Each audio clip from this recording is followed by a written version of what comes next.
tell me what all you want now. Well, I got till 2 o'clock, so I don't know. At some point you want to eat too. 3. Don't get me in trouble. Oh, I'd never do a trick like that. You know that. Unfortunately, no, I don't. Oh, my reputation catching up with me here. Okay. An hour's worth would be okay. Huh? An hour's worth, 45 minutes. How much do you want to say? Gee. I know at some I point can you tell you all I want know in 5 minutes. to eat. I don't think so. Naive, but not that dumb. Oh, Lordy. Well, you tell me what you want me to just tell you from when I was born and go from there. Just tell me how things were when you were little and things you've done and things, how things changed. Oh, the girls, they loved me. I got caught in the hayloft with one of them at 12 years old. I mean, yeah. Then my dad wanted to tell me about the birds and the bees. I said, what do you want to know about sex? And I got another with it. Oh, I got a lot of higher education. You going to record it? You just going to listen? Yeah, it's fine. Oh, shoot.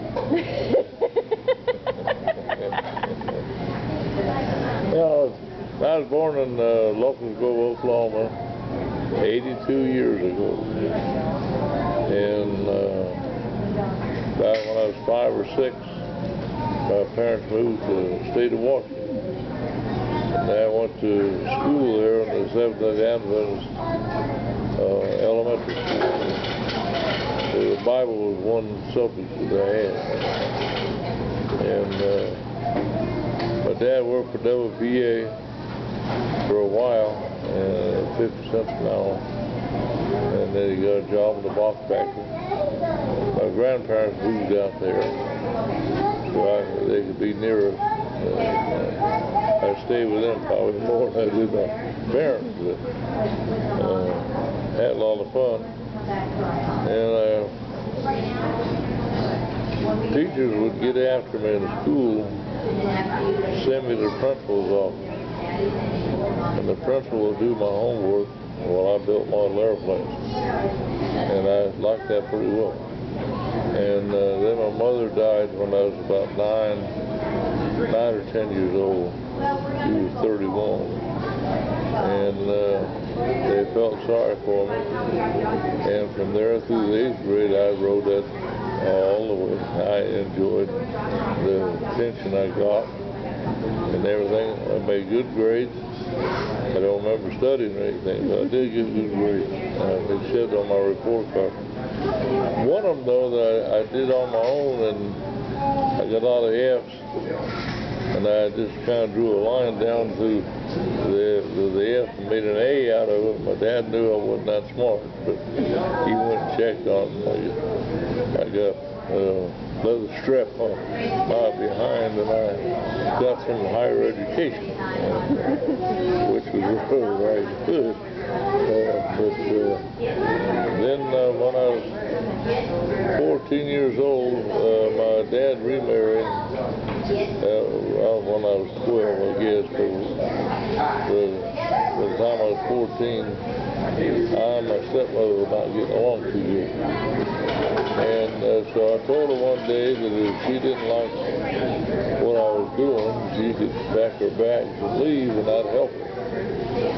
I did not know my dad was behind the door, and he hit me, and I went across the room faster than the astronaut goes up to the moon. And I said, well, it's the last time you hit me, Dad. He said, what are you going to do? I said, I'm leaving. He said, you can't make it.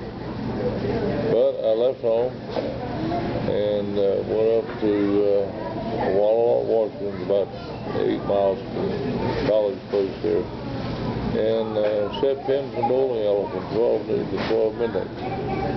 And I stayed in a hotel for $1 a day. And I remember one night we were in a restaurant eating, a bunch of us fence sitters, and a big old sergeant. He was the biggest man I ever came in and said, "What are you boys doing here?" After reading, he said, "You're not supposed to be out after midnight." And I said, "Oh, shoot, I'm going to jail now." And he said, "Don't let me catch you out here no more." I said, "Oh, you won't." I got to my room, got to figure out what I was going to eat after I got off work. And so when I got a break at supper time, I had to make some sandwiches. I bought them and had them so I could take them straight to my room. So I was scared I'd get in trouble. And I think that helped me more than anything through life, not to get in trouble, but he scared me awful. And so then when I became 18, I joined the service. And I called my dad and said, "I'm going to join the Army." He said, "You can't pass the physical." Well, that gave me motivation. They sent me to Portland, Oregon to take a physical and raise my right hand. They swore me in. I was in the Army. I called my dad and said, "I'm in the Army now." He said, "How did you get there?" And I said, "I raised my hand." And they swore me in. And that went on, and through my career in the Army, went through 16 weeks of basic training, infantry. And I think that was the last time I had a hold of a rifle. Anything went on the range. Because I went in the radio, and because that's what I joined up for, was radio, the entertainment disc jockey. And so I'd ask the sergeant there once in a while, "When am I going to get in radio?" He said, "Well, when you got a baby." And that was 16 weeks long. That was the longest 16 weeks I ever had. And they sent me to Maryland and put me in a hospital where they had a bedside network radio station there where they had the speakers on the patients were on the pillows and they could hear music, whatever station they wanted. And that's what I was doing. And the Korean War broke out, and they sent me over to Austria to the Blue Danube Network over there, and they sent me down to Linz, Austria, which is right on the Blue Danube River. And that was a beautiful place to be, right on top of the hill. You see the river below you and everything. And I thought, boy, this is the best duty I'm going to have for a while. And when I see that movie, Robin Williams, Good Morning Vietnam, I always think of my radio career in the Army, being sent to headquarters to get chewed out for saying things like "Here's the steak."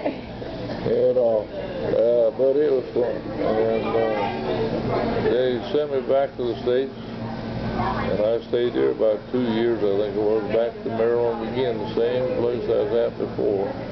Then they sent me to Korea. And that was one of the best duties I had down to Busan, Korea. Right on the ocean. Had our own fishing boats, had our own fishing equipment. And I'd been there a couple of months, so I got acquainted with a lot of people. And the veterinarian went and condemned the side of beef and cut it up in steak. Brought it out, put it in our refrigerator, so my men under me, they could have steak anytime they wanted, day or night. And the mess hall made the barbecue sauce by the gallon. We brought it out there. So we ate real good, a lot of protein, but we ate good. And then we go fishing when we wanted to, and, you know, all you had to do your shit. And I had a deal with the hospital. They called me every morning and would let me know who came in with VD. I put the names in the radio, but I wouldn't say what they had or anything. But I played Jerry Lee Lewis, Great Balls of Fire, or The Angel, It Only Hurts for a Little While. Those are two popular songs when I was over there in 1957. And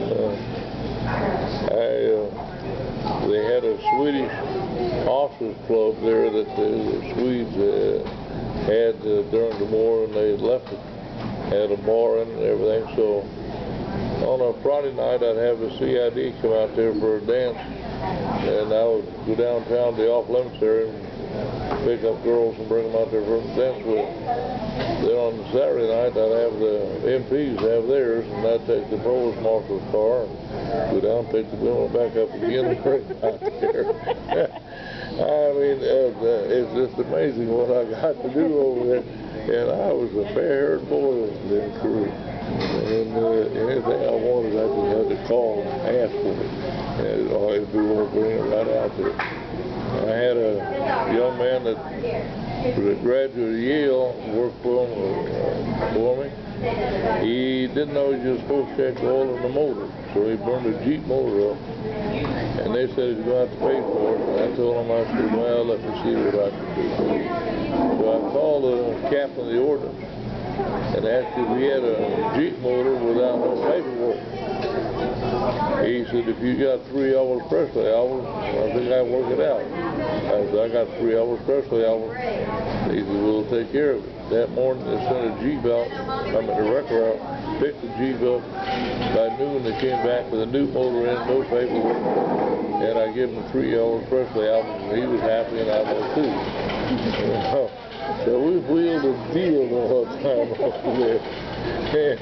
And I guess one of the things that, crazy thing, the colonel in Seoul, Korea, they were going to put television on in 1958. And they needed landing matting to put around the antenna to keep people from getting electrocuted or anything and stealing stuff.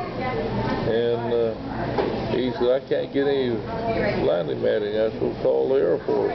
Requisition from them. They use that for runway. He said, I can't get it. I said, let me see what I can do. Well, around the peninsula from where the radio station was, there was an officers club, and their parking lot was landing matting.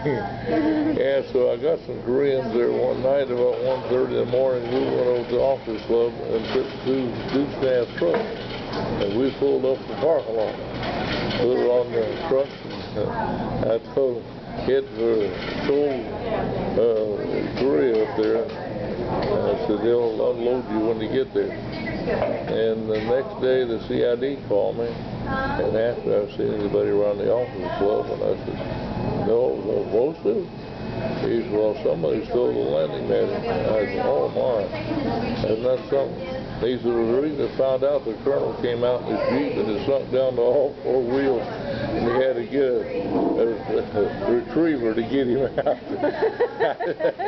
I said, oh, what in the world happened to the landing man he had? Well, somebody stole it. I said, well, you know how the Koreans are. They stole a bridge and y'all didn't find it. So I said, I guess they can do the same thing.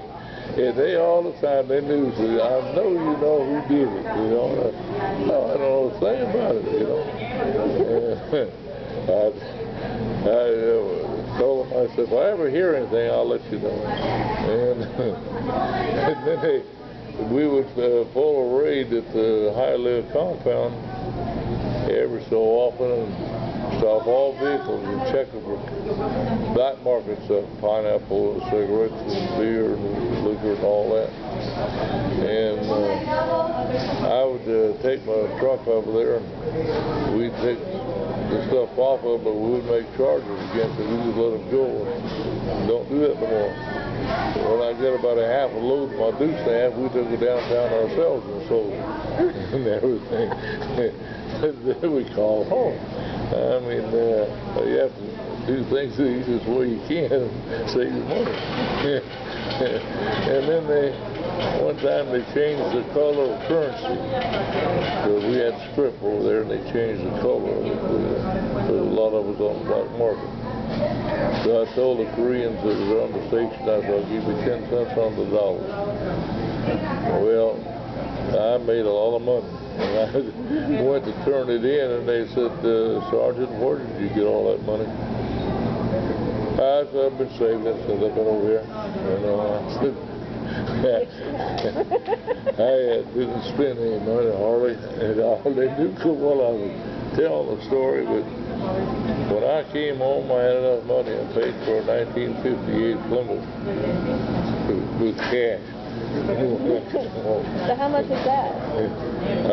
Back then it was about $7,000, something like that. Wow, my used car. And all of my house is, oh man, I sent all my money home except $10. I mean, I'm going to take care of myself well over there, you know. And then the lieutenant in our company, the radio station, he CID called me and said, "Al, your lieutenant has got some ladies' nylon, a bunch of it sent over here, and we can't have that."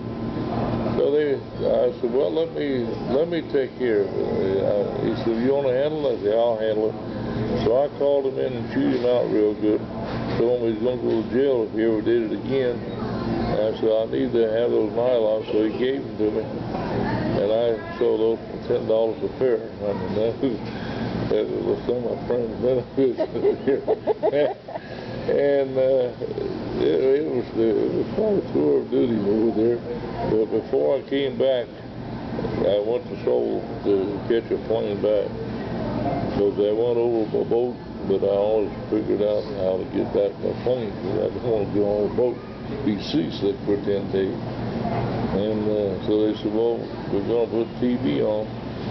And so I was lucky enough to maybe do the first news and sports television show in Korea back in 1958. And that was quite an honor for me to do that and all. And I came back to Fort Gordon, and I couldn't figure how I got there until I found out that the general that I was bowling with over in Korea was the commanding general of Fort Gordon. So he said he's going to be at Fort Gordon, and I came to Fort Gordon. And been here about 10 days, and they called me and said that you're going to be on TDY on Thursday. I said, "For what?" And they said, "Bowling. You got to go to Fort Bragg, North Carolina. There's going to be a bowling tournament." And I said, "Gee whiz." I bowled in Korea. I bowled in Europe. All the way with TDY, I played ball in the summertime. I was a pitcher. And I was in tournaments all over Europe. Get to go on TDY, and when I wasn't, I'd come back and do my disc jockey and do my show and whatnot. But the day I was supposed to pitch at Fort Gordon, the captain would tell me to stay home and rest.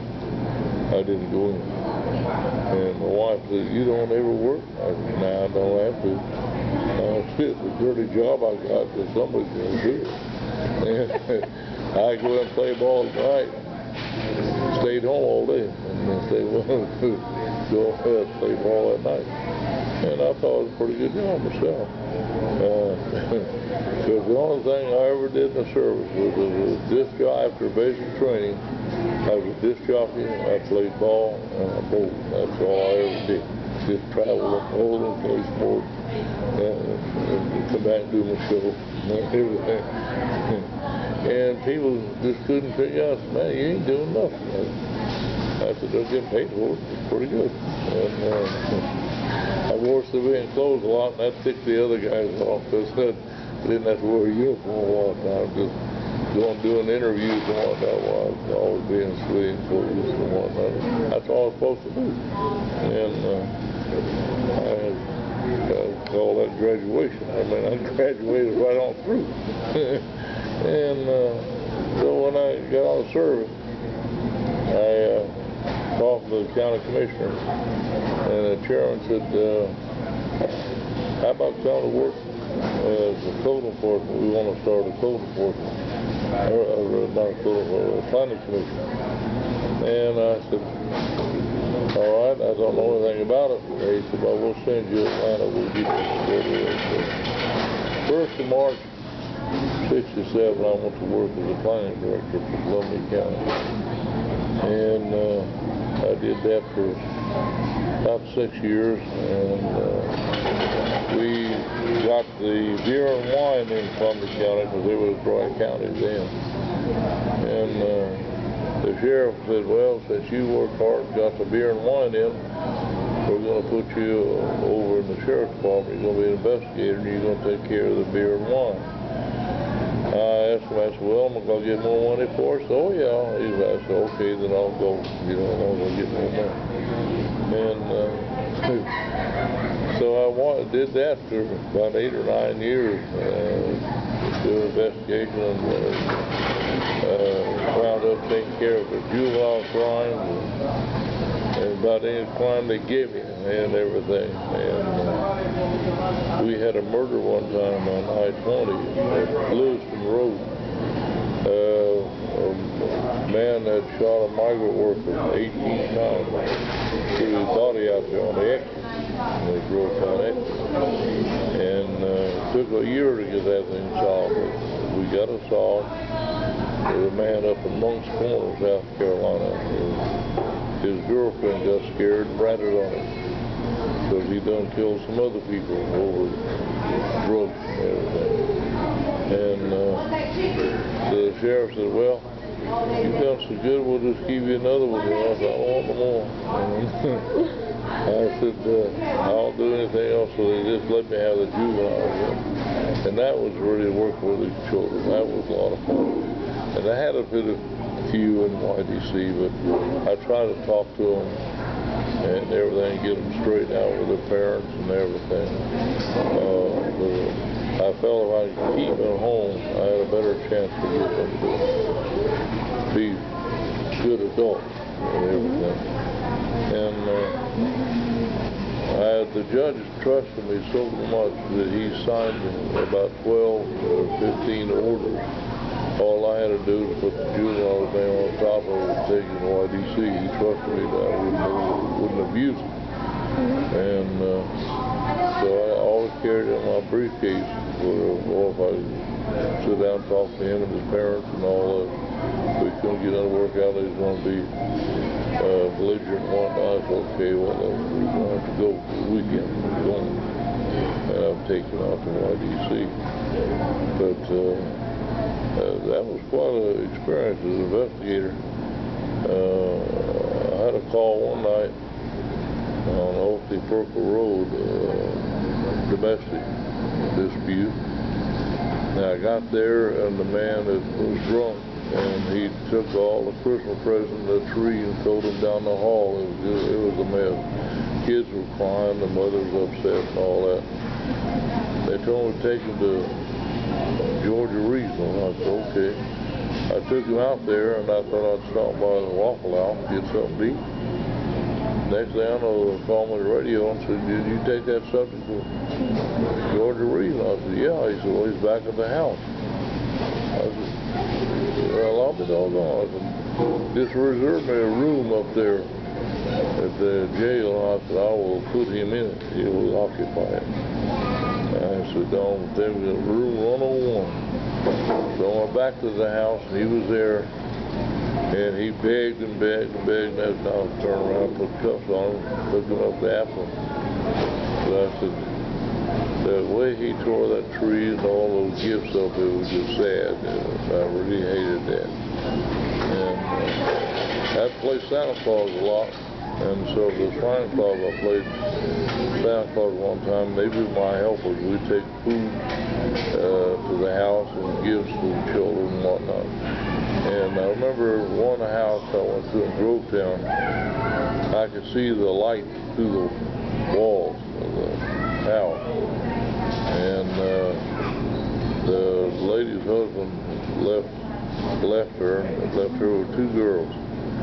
And I knocked on the door and told them Santa Claus was there. And she said, well, I told the children that already went to bed that Santa Claus wouldn't come this year. And I said, well, he's arrived, so get him back up. And I noticed on their table, all they had to eat was grits, so some of them were still on the bowl yet. So as the Sliners were bringing the food in, the turkey and all that, the trimmings and everything, I got them on my lap. We give them each a doll, and they opened it up. You should have seen their eyes. Big as a $50. And they were so tickled. And when I went home that night, I told my wife and the kids, I said, I've had my Christmas. Because I knew what mine had, but those children didn't have anything. And I said, it was quite an experience, and I really enjoyed playing Santa Claus. And Then, let's see, the commissioners decided to put in 1986, I think it was, or 85, 911 in Columbia County. And they wanted me to put it on the air. I said, okay. And so I called Motorola. I got them to come in, and we bought the best equipment that Motorola put out. But they told me it didn't matter how much I bought. Blank check. And so I got 911 on the air, and I ran it from 1986 to 1989. Got all the kinks out of it. And they said, we're going to give it to the sheriff's department and let them run it. And we want to start a code enforcement. And we want you to be in charge of it. That's okay. I said, what's my duty? That's well, we don't know. You just write your job description up, and we'll send to the University of Georgia and find out what you pay. Well, I did that for a week, kept track of everything, and I wrote one up for them. They sent the University of Georgia, and I got a $10,000 a year raise off the bat. And I said, but that's pretty good. I don't know if they want me to write another one. I mean, I can take that money. But I was responsible for parking area, trash. I served papers and did everything. And then 2 or 3 years later, the chairman of the commission wrote over, and he said they'd like to give every employee in Columbia County a 1% raise for every year they've been with the county. So if they've been with 5 years, they get 5% and all that. There's about 8 or 9 of us that had more than 20 at that time. And I told them I thought that'd be a darn good idea. And so they said, well, get the other commissioners, go with it. I'll talk to them. They voted for it. And I had 22 years that time, so that they had that 22% raise. The grand jury came through before I retired and said that I was making more money than the sheriff was. And I said, well, I got a lot of responsibility.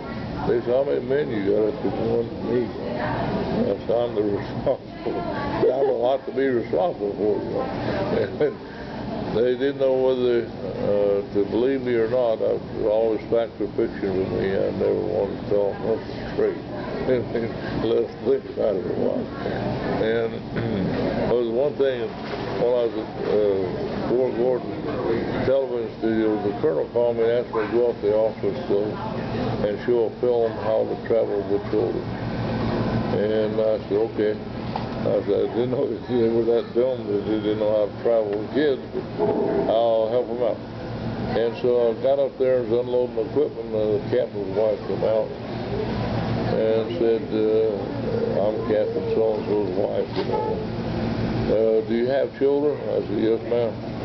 She said, do you travel with them? I said, yep. She said, how do you travel with them? I said, I put them in the trunk.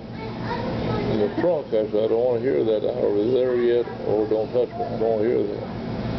And I went in and showed the film. I come back, and the colonel called me in the office, and he was laughing. He said, you have stirred up a storm. I said, what's that? He said, they called them on me to investigate you for abusing your children. I said, I not abused them. I thought the wife went there too. She said anything. He said, well, I told her you have to, it's either fact or fiction. He said, I have to figure it out when he tells me anything, you know. But I thought that I did pretty good. I got all the way to Master Sergeant, and all on an 8th grade education. I thought I did pretty good. And they thought I was a high school graduate. I mean, we got to have common sense and a lot of BS. I had plenty of that. Taught my way through.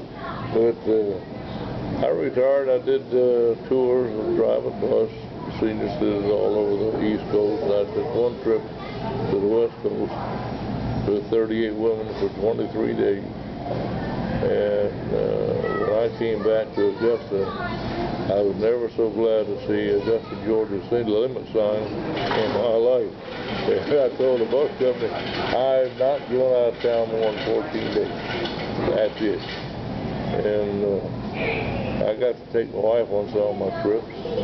And one time when I was single, I went into the judge's office. I need a marriage license. And they said, you get married? I said, I'm going to Niagara Falls. I might decide to get married when I'm up there. I don't know what I might find. And so they wrote one big marriage license with a gold seal and everything. And I put an envelope. I got to Niagara Falls on the Canadian side, and it just had a girl in her very early 30s was a guard that day to check the IDs on the bus. She come on there and I said, let me ask you something, ma'am. She said, what? I said, are you married? She said, no. I said, you want to get married? I said, I got the marriage license right here, and I showed her the marriage license. She looked at him. Said, well, we haven't even dated yet. I said, that's expensive. We don't want to do that. But I said, you see that penthouse on top of that hotel? Yeah, that's where we'll stay. So we'll watch the lights, the color lights on the falls and everything. And she said, well, I need to probably think about it. I said, well, you better hurry up, because I ain't got too much time to sit here now and everything. She never checked the first ID on the bus, and she told the people on there, so you must having a good time because you got the craziest bus driver I ever went into. I thought, well, I'm living up my reputation, all right. and then we stopped in Chattanooga for lunch, steakhouse, and the people told us we were newlyweds, and they come over and asked me, said, did y'all just get married? And I said, yeah. You took all these women with you? I said, you see the smiles on their face, don't you? I said, they're all happy. I said, I was happy, they're happy. I said, I got a happy bus on. And they said, oh boy. I said, them girls will never forget me, I'll guarantee you. But I went all up down the East Coast, made so many trips to Nashville, and down at Disney World, and all over Michigan, all around. I just thoroughly enjoyed it, and I can sit back, and I retired from the county about 17 years ago now. But I had a good time, and I came over, I wanted something to do, and I came over to Wal-mart. One of the managers, John Veal from the Bobby Jones store, was over here. He saw me and said, come on, you put your application in. I said, they ain't going to hire me in a wheelchair. And he said,